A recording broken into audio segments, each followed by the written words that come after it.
यानी कि अगर आप कोई प्रतियोगी परीक्षा की तैयारी कर रहे हैं या फिर करने के बारे में सोच रहे हैं लेकिन आपके पास पैसे नहीं हो पा रहे कि आप जो वो परीक्षा की तैयारी कर सके, तो ये वीडियो बिल्कुल आपके लिए है। क्योंकि इस वीडियो में आपको एक ऐसे सरकार की तरफ से चलाई जा रही योजना के बारे में बताने वाला हूँ जिसके तहत आपको सरकार की तरफ से पैसे दिया जाएगा अपने जो स्कॉलरशिप के लिए। मतलब जो भी आप जहाँ से भी आप कोचिंग लेना चाहें वहाँ से आप कोचिंग ले सकते हैं और उसके बदले में सरकार की तरफ से आपको पैसे दिया जाएगा।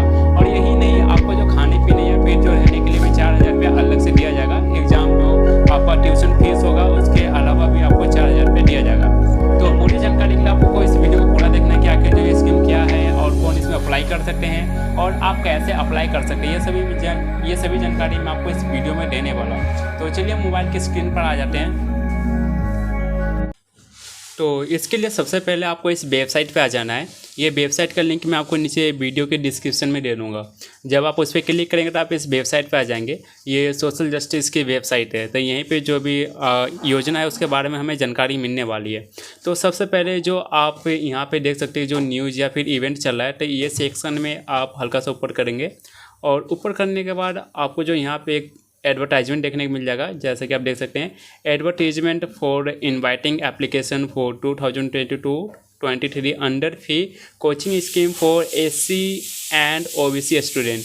तो यहाँ से आपको इस बात का पता लग गया होगा कि इसमें केवल जो एससी कास्ट के स्टूडेंट या फिर जो ओबीसी कास्ट के स्टूडेंट है वही अप्लाई कर सकते हैं। और अधिक जानकारी के लिए हम जो इस पर क्लिक कर लेंगे और इस पर क्लिक करने के बाद जो पीडीएफ है वो पीडीएफ हम डाउनलोड करके देख लेते हैं कि और क्या जानकारी दी गई है इसमें। तो जैसे कि आप देख सकते हैं कि हमारे सामने जो एडवर्टीजमेंट है वो यहाँ पे खुल के आ चुका है। तो यहाँ पे मैं आप जो संक्षेप में आपको समझाने का प्रयास करूँगा कि सबसे पहले जो आप यहाँ पे देख सकते हैं कि ये उन जो स्टूडेंट को लाभ दिया जाएगा इस योजना के तहत जिनकी जो सालाना जो इनकम है उनके फैमिली के 8 लाख रुपए है या फिर उससे कम है, उनको यहाँ पे जो सहायता राशि दिया जाने वाला है। और उसके बाद जो टोटल सीट है यहाँ पे 3500 रखी गई है।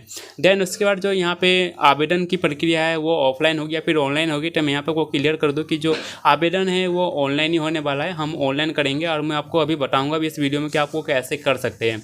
और देन उसके बाद आप यहाँ पर देख सकते हैं कि जो ओपनिंग मतलब जो ये योजना कब से स्टार्ट हुई है इसके लिए आवेदन आप कब से कर सकते हैं। तो यहाँ पर आपको ये तारीख देखने को मिल जाएगा कि कब से आप आवेदन कर सकते हैं और जो लास्ट डेट है वो लास्ट डेट भी आप ठीक नीचे देख पाएंगे। देन उसके बाद जो आप यहाँ पे देख सकते हैं stipend R S 4,000 per month till the duration of course और 9 months which ever is less. तो इसका मतलब ये है कि जो ड्यूरेशन के कोर्स तक या फिर जो 9 मंथ्स तक आपको 4,000 रुपया भी दिया जाएगा। देन उसके बाद और अधिक अच्छे से जानकारी के लिए आप चाहते हैं जो पूरा है पढ़ सकते हैं और अधिक जानकारी आप ले सकते हैं। मैं आपको यहाँ पे संक्षेप में समझाने का प्रयास कर रहा हूँ। देन उसके बाद हम बैक चलते हैं और एक और जो उसका दूसरा एडवर्टीजमेंट है वो आपको मैं दिखा रहा हूँ जिसमें जो पूरी जानकारी लिखी हुई है कि किन को कितना सीट दिया जाएगा और कौन से कोर्स करने पर आपको कितना पैसा दिया जाएगा। तो यहाँ पर हम थोड़ा सा नीचे करेंगे और नीचे करने के बाद जो आप यहाँ पे देख सकते हैं एक और ऑप्शन आ रहा है, free coaching scheme for SC and OBC student 2022 और 23। तो अब हमें इस पर क्लिक कर देना है। तो इस पर क्लिक करेंगे तो फिर से आपका जो एक पीडीएफ डाउनलोड हो जाएगा। तो ये पीडीएफ में वो सभी जानकारी आपको देखने को मिल जाएगा। मैं यहाँ पे आपको बता दूँ कि इसमें जो आप यहाँ पे देख सकते हैं कि जो भी स्टूडेंट है ग्रुप ए बी एग्जामिनेशन या फिर यूपीएससी एसएससी आरआरबी या फिर ऐसे जो भी तैयारी कर रहे हैं नीट जी, जो भी यहाँ पे आप तैयारी कर रहे हैं वो सभी आप यहाँ पे देख सकते हैं अपने हिसाब से। तो इन सबको यहाँ पे लाभ दिए जाने वाला है। और देन उसके बाद अगर हम बात करें और तो आप नीचे करेंगे यहाँ पे अगर आप चाहते हैं ये सब पूरा जानकारी हो, पूरा जानकारी आप यहाँ से पढ़ सकते हैं। और उसके बाद जो मैं आपको संक्षेप में समझाने का प्रयास कर रहा हूँ ताकि ये वीडियो ज़्यादा लंबी ना बन जाए। और यहाँ पे जो आप देख पाएंगे कि कौन कौन से आवेदन कर सकते हैं व्यक्ति। तो यहाँ पे जो टाइप 4 कोचिंग, तो यहाँ पे जो 12th क्लास एलिजिबिलिटी है तो यहाँ पे जो टोटल नंबर देखने को मिल जाएगी जो 12th क्लास पास किए हैं तो या फिर 12th क्लास में हैं तो उनके लिए यहाँ पे 1400 सीटें रखी गई है, जिनमें से बॉयज़ के लिए 686 रखी गई है और गर्ल्स के लिए 294 सीटें रखी गई है। टोटल 980 सीटें हो गई। और तो यहाँ से जो ये एससी के लिए हो गया 70% और ओबीसी के लिए यहाँ पे 30% है, जिसमें से गर्ल्स के लिए 126 है और टोटल 420 हो जाएगा और बॉयज़ के लिए 294 है। ठीक उसी प्रकार यहाँ पे जो डिग्री कर रहे हैं या फिर जो ग्रेजुएशन कर रहे हैं एलिजिबिलिटी है तो उनके लिए यहाँ पे जो टोटल नंबर है वो 2100 रखी गई है। और जो यहाँ पे बॉयज़ के लिए है जो आप यहाँ पे देख सकते हैं बॉयज़ के लिए 441 है और जो माफ़ी चाहूँगा, बॉयज़ के लिए यहाँ पे 1029 है और गर्ल्स के लिए 441 है। ये एससी वालों के लिए है। और जो टोटल यहाँ पे 1470 हो जाते हैं एससी वालों के लिए, टोटल बॉयज़ और गर्ल्स मिला के। और इसी प्रकार यहाँ पे ओबीसी वालों के लिए जो यहाँ पे आप देख सकते हैं, बॉयज़ के लिए है 441 और जो गर्ल्स के लिए 189। यहाँ पे टोटल 630 हो जाते हैं। तो इस प्रकार से आप देख सकते हैं कि आपका जो कितना सीट इसमें दिया गया है, बॉयज़ के लिए कितना है, गर्ल्स के लिए कितना है और कौन सी जो एलिजिबिलिटी है 12th के लिए कितना है और डिग्री के लिए कितना है। देन उसके बाद हम नीचे करेंगे और नीचे करने के बाद आप जो यहाँ पे ये जो स्टेप बाय स्टेप देख सकते हैं कि जो कब आपको कितना दिया जाएगा। तो सबसे पहले यहाँ पे जो नोटिफिकेशन कॉलिंग फॉर एप्लीकेशन, तो 1 मई से जो यहाँ पे एप्लीकेशन आ गया नोटिफिकेशन, यहाँ पे जो नोटिफिकेशन आ गया है एप्लीकेशन के लिए। और लास्ट डेट जो आप यहाँ पे देख सकते हैं 31 मई तक का है। देन उसके बाद आप यहाँ पे वो सभी कोर्स देख पाएंगे जो कि आप कर सकते हैं और आपको कौन से कोर्स में कितना पैसा दिया जाएगा। तो जो आप यहाँ से वो सभी कोर्सेस है वो देख सकते हैं। यहाँ पे जो maximum total course fee in rupees है और जो मैक्सिमम ड्यूरेशन है यहाँ पे 9 मंथ्स का ड्यूरेशन रखा गया है कि 9 मंथ में आपका ये जो कंप्लीट हो जाता है या फिर हो जाएगा। तो इस प्रकार से आप जो भी यहाँ पे कोर्स है वो कोर्स आप देख सकते हैं। तो चलिए अब मैं आपको बता देता हूँ कि आप इसके लिए आवेदन कैसे कर सकते हैं। तो अप्लाई करने के लिए सबसे पहले आपको इस वेबसाइट पे आ जाना है। ये वेबसाइट का लिंक भी मैं आपको वीडियो के नीचे डिस्क्रिप्शन में दे दूँगा। आप वहाँ पे क्लिक करेंगे तो आप इस वेबसाइट पे आ जाएंगे। देन उसके बाद आपको यहाँ पे क्लिक करना है और यहाँ पे क्लिक करने के बाद आपको यहाँ से रजिस्टर पे क्लिक करना है। तो जैसे आप यहाँ पर रजिस्टर पे क्लिक कर देंगे देन उसके बाद आपके सामने जो कुछ इस प्रकार का ऑप्शन आ जाएगा। तो यहाँ पे जो सबसे पहले आपके पास पूछा जा रहा है कि do you have NSP ID for post और प्री मैट्रिक स्कॉलरशिप। तो अगर आपका NSP ID है तो आप यहाँ से यस कर देंगे, नहीं तो आप नो पे क्लिक रहने देंगे। देन उसके बाद आप नीचे करेंगे और नीचे करने के बाद अगर आपके पास कोई स्टेट PMS बेनिफिशियरी ID है तो आप यहाँ से यस कर देंगे, नहीं तो आप इसे नो पे ही रहने देंगे। देन उसके बाद आप नीचे करेंगे और नीचे करने के बाद जो आप यहाँ पे क्लिक करेंगे और क्लिक करने के बाद जो भी आपका कैटेगरी है SC है या फिर OBC है वो आपको यहाँ से सिलेक्ट कर लेना है। तो जैसे कि मेरा OBC है तो मैं यहाँ से OBC पे क्लिक कर लूँगा। देन उसके बाद जो भी आपका नाम है वो नाम आप यहाँ पे डाल लेंगे। जो आपके पिताजी का नाम है वो पिताजी का नाम आप यहाँ पे डाल लेंगे और जो भी आपका जेंडर है मेल फीमेल या फिर अदर जो भी आप इस पर क्लिक कर लेंगे। और उसके बाद जो भी आपका मोबाइल नंबर है जो कि चालू है वो मोबाइल नंबर आपको यहाँ पे डाल देना है। और ठीक उसी प्रकार जो भी आपका मेल आईडी है जो कि आप यूज करते हैं और तो वो मेल आईडी आपको यहाँ पे डाल देना है। और देन उसका जो भी आपका डेट ऑफ बर्थ है, डेट ऑफ बर्थ डालने के लिए आप इस पर क्लिक करेंगे। तो इस पर क्लिक करने के बाद आपके सामने कुछ इस प्रकार का कैलेंडर खुल जाएगा। तो क्या करना है आपको कि सबसे पहले कि मान लीजिए कि मेरा जो डेट ऑफ बर्थ है मान लीजिए कि 1997 और पहला महीना और 20 तारीख है। तो मैं वो कैसे करूँगा, तो 1997 सबसे पहला मैं साल सेलेक्ट करूँगा। साल सेलेक्ट करने के लिए मैं इस पर क्लिक करूँगा। इस पर क्लिक करने के बाद मैं सबसे पहले 1997 यहाँ से क्लिक करूँगा। तो यहाँ से मैं ढूंढ लूँगा। तो ये मेरा 1997 मिल गया, मैं इस पर क्लिक कर दूँगा। देन उसके बाद पहला महीना, तो पहला महीना के लिए मान लीजिए अभी मई चल रहा है। तो मई से अगर मैं इधर क्लिक करूँगा तो मई से पहले का महीना आएगा और मैं इधर क्लिक करूँगा तो मई के बाद का महीना आएगा। तो मई से पहले जनवरी आता है इसलिए मैं इधर क्लिक करने वाला हूँ। तो इधर क्लिक करके मैं यहाँ से जनवरी ले आऊँगा और जनवरी को मान लीजिए कि मेरा 1 तारीख को ही बर्थडे आता है। तो मैं यहाँ से 1 क्लिक कर लूँगा। और 1 क्लिक करने के बाद आपको क्या करना है कि यहाँ से सेट पे क्लिक कर देना है। और अगर कोई गलती हो जाता है इसमें तो आपको फिर से चाहे तो आप जो प्रोसेस बताए वो प्रोसेस दोबारा से आप इसमें करके फिर से सिलेक्ट कर सकते हैं या फिर क्लियर करके आप दोबारा क्लियर करके फिर से भी कर सकते हैं। तो मैं यहाँ से सेट पे क्लिक कर लूँगा। तो इस प्रकार से आपका जो डेट ऑफ बर्थ है यहाँ पे आ जाएगा। तो इस प्रकार से आपको अपना जो डेट ऑफ बर्थ लिख लेना है। देन उसके बाद आपको यहाँ पे पासवर्ड बनाना है। और पासवर्ड बनाने के लिए मैं आपको बता दूँ कि पासवर्ड कैसे बनाना है, क्योंकि कई बार ऐसा होता है कि जो पासवर्ड हमारा नहीं बन पाता है क्योंकि यहाँ पे कुछ टर्म एंड कंडीशन होती है पासवर्ड बनाने के लिए। तो मैं यहाँ पर आपको एक उदाहरण से समझाने वाला हूँ। मान लीजिए कि आपका नाम अगर राम है और जो आपका डेट ऑफ बर्थ 1997 है, तो आप अपना पासवर्ड कैसे बनाएंगे। तो सबसे पहले मैं ऐसा पासवर्ड बताऊँगा जो कि आपको आसानी से याद भी रहे।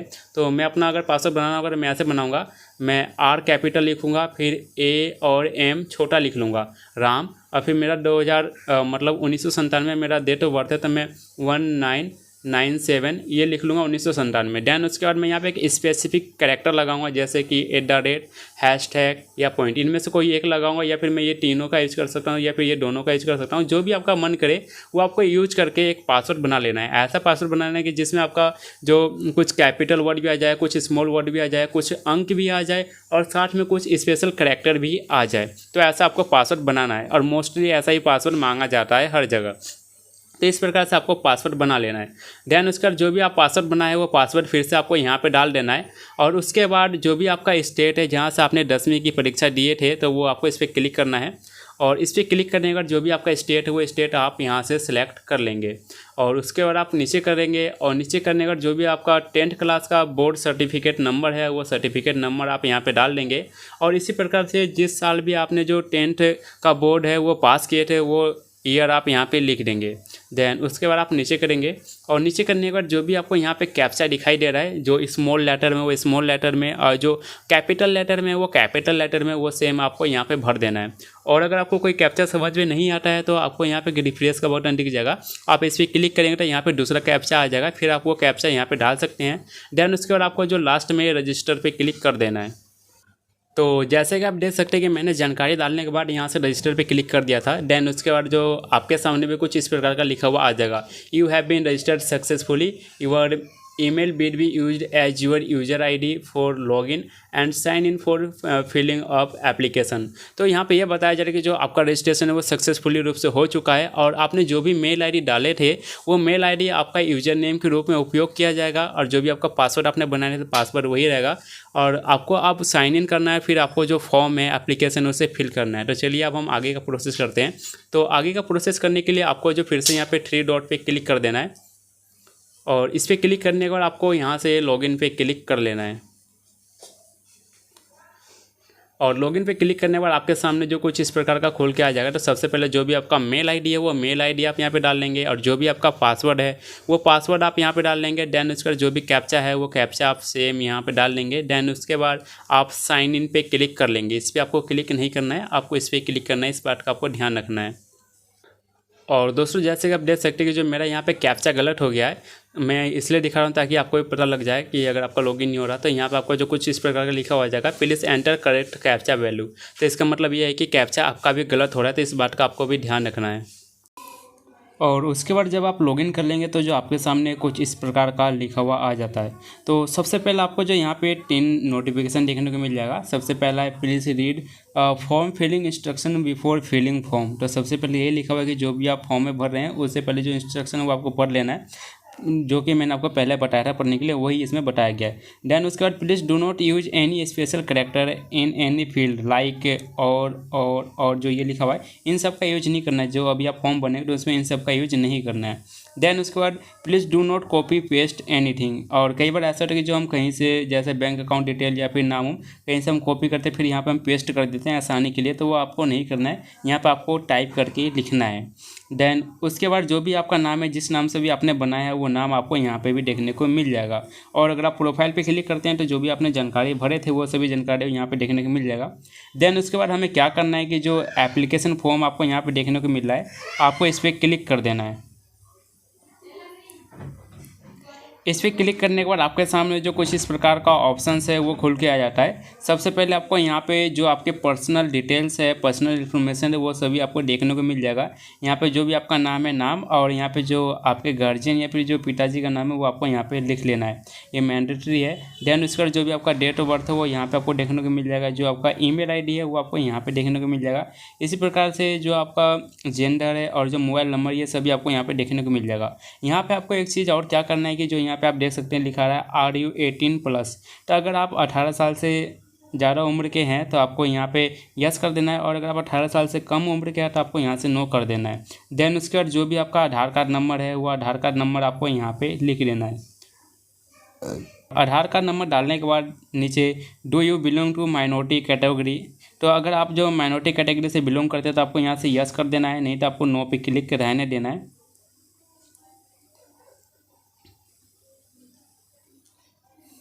देन उसके बाद आपको जो यहाँ पे एक और ऑप्शन देखने को मिल जाएगा आर यू डिफरेंटेड एबल्ड। तो आपको यहाँ पे अगर आपका कोई जो शारीरिक अक्षमता है तो आप यहाँ से यस कर देंगे, और अगर कोई शारीरिक अक्षमता नहीं है तो आपको यहाँ से नो पे ही रहने देना है। देन उसके बाद आपको मैरिटल स्टेटस के लिए इस पर क्लिक करना है। इस पर क्लिक करने के बाद आपके सामने जो भी ऑप्शन आता है मैरिड, अनमैरिड, विडो, तो उनमें से आपका जो भी स्टेटी है वो स्टेटी आपको सिलेक्ट कर लेना है। देन उसके बाद जो हमारा ऑप्शन आता है डोमिसाइल के स्टेट के लिए, तो डोमिसाइल स्टेट के लिए आपको इस पर क्लिक कर देना है, और जिस भी राज्य का आपका डोमिसाइल डोमिसाइल सर्टिफिकेट बना हुआ है वो डोमिसाइल सर्टिफिकेट आपको जो वो राज्य है वो राज्य आपको यहाँ से क्लिक कर देना है। उसी प्रकार से जो डोमिसाइल जो राज्य आपने सेलेक्ट किया यहाँ पे, तो जो भी आपका डिस्ट्रिक्ट है वो डिस्ट्रिक्ट आप यहाँ से सिलेक्ट कर लेंगे।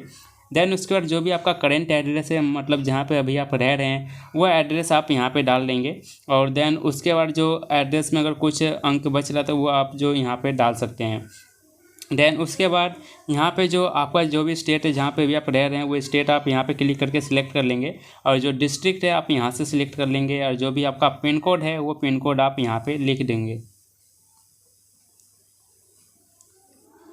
पिन कोड डालने के बाद अगर आप जहाँ पे अभी रह रहे हैं वही आपका परमानेंट एड्रेस है, मतलब वही आपका मूल निवास है, वहीं पे आपका जो घर उर है, तो आप यहाँ पे यस पे क्लिक कर देंगे। और अगर आप जो आपका घर या मूल निवास कहीं और है और आप शिक्षा के लिए या फिर काम उम के लिए या फिर किसी और वजह से कहीं और पे या किसी और वजह से कहीं पर आकर आप रह रहे हैं तो इसके लिए आप नो पे क्लिक कर देंगे। तो इस स्थिति में क्या होगा कि अगर आप नो पे क्लिक करते हैं तो आपको जो भी यहाँ पे परमानेंट एड्रेस है वो सभी आपको यहाँ पे फिर से डालना पड़ जाएगा, स्टेट, पिन कोड, डिस्ट्रिक्ट। और अगर आप यस पे क्लिक करते हैं तो जो भी आपने ऊपर डाला है वो सेम यहाँ पे आ जाएगा, तो फिर आपको ये डालना नहीं पड़ेगा। देन उसका जो भी आपको यहाँ पे एग्जामिनेशन डिटेल है वो डालना है। सबसे पहले कि आप कौन सा कोचिंग करना चाहते हैं, तो उसके लिए आप इस पर क्लिक करेंगे। तो इस पर क्लिक करने के बाद आपके सामने जो कुछ इस प्रकार के बहुत सारे ऑप्शंस आ जाएंगे, जैसे कि GNDA, IAS, GRE, GMT, बहुत सारे ऑप्शन आ जाएंगे। तो जो भी आप इनमें से कोर्स करना चाहते हैं वो आप यहाँ से सिलेक्ट कर लेंगे। सिलेक्ट करने के बाद आपके सामने जो कुछ इस प्रकार का लिखा हुआ आ जाएगा। देन उसके बाद क्वालिफाइंग एग्जामिनेशन डिटेल्स, यहाँ पे आपको क्या करना है कि जो भी अभी आप पढ़ाई कर रहे हैं, जैसे कि मान लीजिए अगर अभी आप 12th में या फिर कॉलेज में हैं तो वो जो आपका यहाँ पे लिख देना है। देन उसके बाद अभी क्या आप पास कर चुके हैं, क्या अभी आप पढ़ाई नहीं कर रहे थे, आप पास कर चुके हैं तो वो आपको यहाँ पर लिखना है। और अगर आप जो कॉलेज में पढ़ रहे हैं तो आपको यहाँ पे कॉलेज जो भी है BA या फिर जो भी वो यहाँ पे आपको लिख देना है। देन उसके बाद आपको अपीयरिंग पे क्लिक कर देना है अगर आप वो अभी कर रहे हैं तो। देन उसके बाद जो नीचे आपको एक और ऑप्शन देखने को मिल जाएगा, हाई स्कूल मतलब 10th एग्जामिनेशन डिटेल्स। तो यहाँ पे जो भी आपका 10th का एग्जामिनेशन का डिटेल है वो देना है। तो सबसे पहले कि आपका जो 10th एग्जामिनेशन जो सी स्कूल से हुआ था, यूनिवर्सिटी से हुआ था, वो नाम आप यहाँ पे लिख देंगे।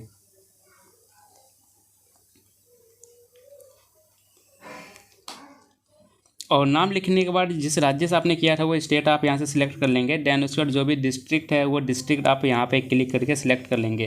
देन उसके बाद जो भी आपका सब्जेक्ट और कोर्स आपने लिया था वो कोर्स और सब्जेक्ट आप यहाँ पे डाल देंगे। और जो भी आपका पासिंग ईयर है वो पासिंग ईयर आप यहाँ पे लिख लेंगे। उसी प्रकार से जो भी आपका स्कोरिंग सिस्टम है, अगर आपका CGPA में होता है तो CGPA पे सिलेक्ट कर लेंगे, या फिर परसेंटेज में होता है तो आप परसेंटेज पे यहाँ पे क्लिक कर लेंगे इस पर सिलेक्ट करने के बाद। देन उसके बाद आपको नीचे करना है, नीचे वन, और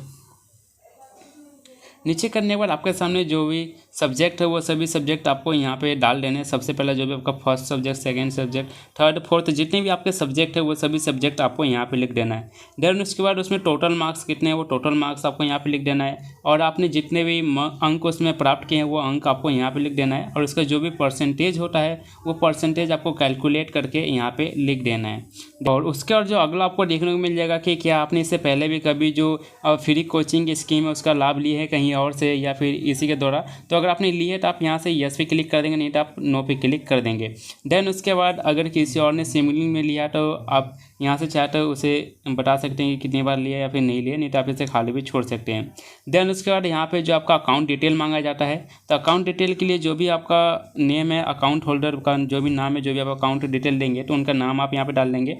और जो बैंक का नाम है वो बैंक का नाम आप यहाँ पे डाल देंगे। देन उसके बाद जो भी आपका अकाउंट नंबर है वो अकाउंट नंबर आप यहाँ पे डाल देंगे। और जो भी आपका IFSC कोड है वो IFSC कोड आप यहाँ पे लिख लेंगे। और देन उसके बाद जो नौमा है कि इसमें जो भी आपका इनकम सोर्सेस है कि आपको कहाँ कहाँ से धन प्राप्त होता है वो सब जानकारी आपको यहाँ पे देना है।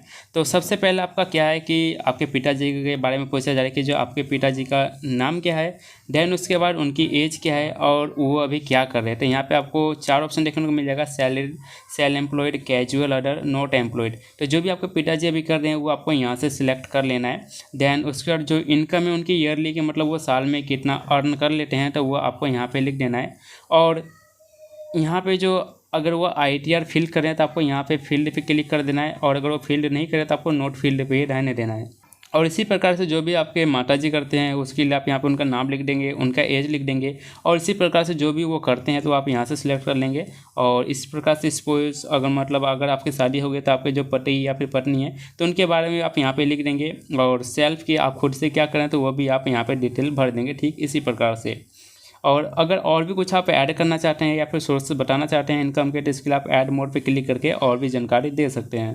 उसके बाद सबसे लास्ट में आपके सामने यहाँ से डिक्लेरेशन पूछा जाता है, और डिक्लेरेशन के बाद आपको यहाँ पे एक ऑप्शन दिख जाएगा सेलेक्ट एक्शन।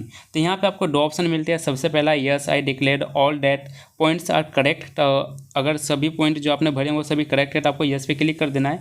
और अगर सभी पॉइंट करेक्ट नहीं है इन माई केस, तो इसके लिए आपको यहाँ जो सेकेंड इस पर क्लिक कर देना है। तो जो नॉर्मली हम पहले वाले पे ही क्लिक करेंगे, और इस पर क्लिक करने के बाद आपको यहाँ से सबमिट फॉर्म पे क्लिक कर देना है। तो यहाँ से जो आपका फॉर्म है वो सबमिट हो जाएगा। और सबमिट फॉर्म पे क्लिक करने के बाद आपको क्या करना है कि उसके बाद आपको डॉक्यूमेंट पेज पे क्लिक कर देना है। यहाँ पे हमें क्या करना है कि अपना डॉक्यूमेंट अपलोड करना पड़ेगा। तो सबसे पहले आपको यहाँ पे एक चीज़ समझना है कि जो भी आप डॉक्यूमेंट अपलोड करेंगे वो या तो JPG फॉर्मेट में होना चाहिए या फिर आपका PNG फॉर्मेट में होना चाहिए। यहाँ पे जो PDF फॉर्मेट है वो नहीं दिखाया गया यहाँ पे जैसे कि आप पढ़ भी सकते हैं, यहाँ पे PDF फॉर्मेट नहीं लिखा हुआ है, मतलब ये सपोर्ट नहीं करेगा। आपको JPG या फिर PNG में करना है। और नॉर्मली जो हम मोबाइल से फ़ोटो खींचते हैं वो JPG में ही हमारा सेव होता है। तो आप जो भी अपने मोबाइल से डॉक्यूमेंट के फ़ोटो खींचेंगे और यहाँ से आप आसानी से अपलोड कर सकते हैं।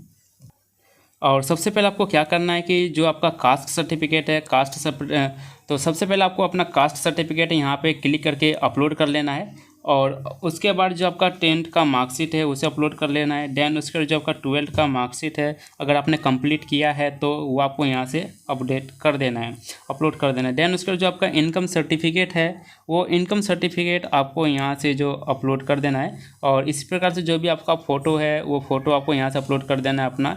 और जो सेल्फ सिग्नेचर है इसमें सेल्फ सिग्नेचर में आपको क्या करना है कि सबसे पहले आपको एक वाइट पेज लेना है। वाइट पेज पे आपको अपना सिग्नेचर करना है और फिर उसकी फ़ोटो क्लिक करके आपको यहाँ पे जो सिग्नेचर है सिग्नेचर को 7th नंबर पे अपलोड कर देना है।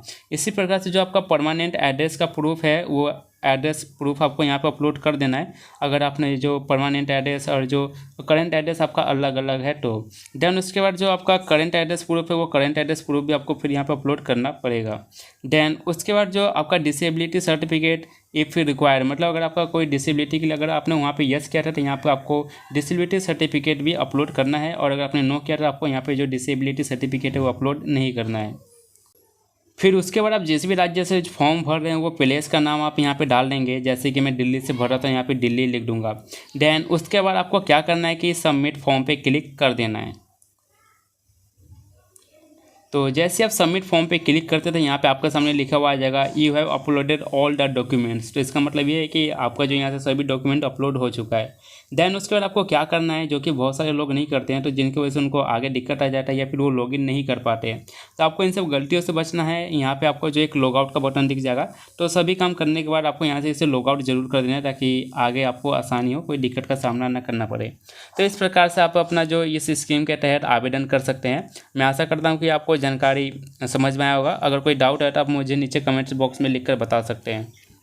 और मैं आपको इसमें एक चीज़ और बता दूं कि जैसे कि आपने देखा कि यहाँ पे जो हमें डोमिसाइल सर्टिफिकेट भी अपलोड करना है और इनकम सर्टिफिकेट भी अपलोड करना है। और ये महत्वपूर्ण चीज़ है जो कि हमें अपलोड करना ही होता है। और बहुत सारे लोगों को नहीं पता होता कि डोमिसाइल सर्टिफिकेट कैसे बनाइए, फिर उसमें क्या क्या डॉक्यूमेंट की आवश्यकता होती है बनाने के लिए और कैसे हम आवेदन कर सकते हैं, या फिर जो हमारा इनकम सर्टिफिकेट है उसे हम कैसे अप्लाई कर सकते हैं, आवेदन कर सकते हैं। तो इसके ऊपर मैं आने वाले अगले जो वीडियो है वो बना दूंगा, और वो वीडियो का लिंक मैं आपको इस वीडियो के नीचे डिस्क्रिप्शन में दे दूंगा। अगर आप चाहें तो आप वो वीडियो भी देख के अपना जो डोमिसाइल या फिर जो इनकम सर्टिफिकेट है घर बैठे बना सकते हैं। इस वीडियो में मैं आपको इस वीडियो में ऐसा तरीका बताऊंगा कि आपको कहीं पे भी जाने की ज़रूरत नहीं होगा। आप अपने घर पर बैठे ही अपना जो डोमिसाइल या फिर इनकम सर्टिफिकेट आसानी से बना सकते हैं।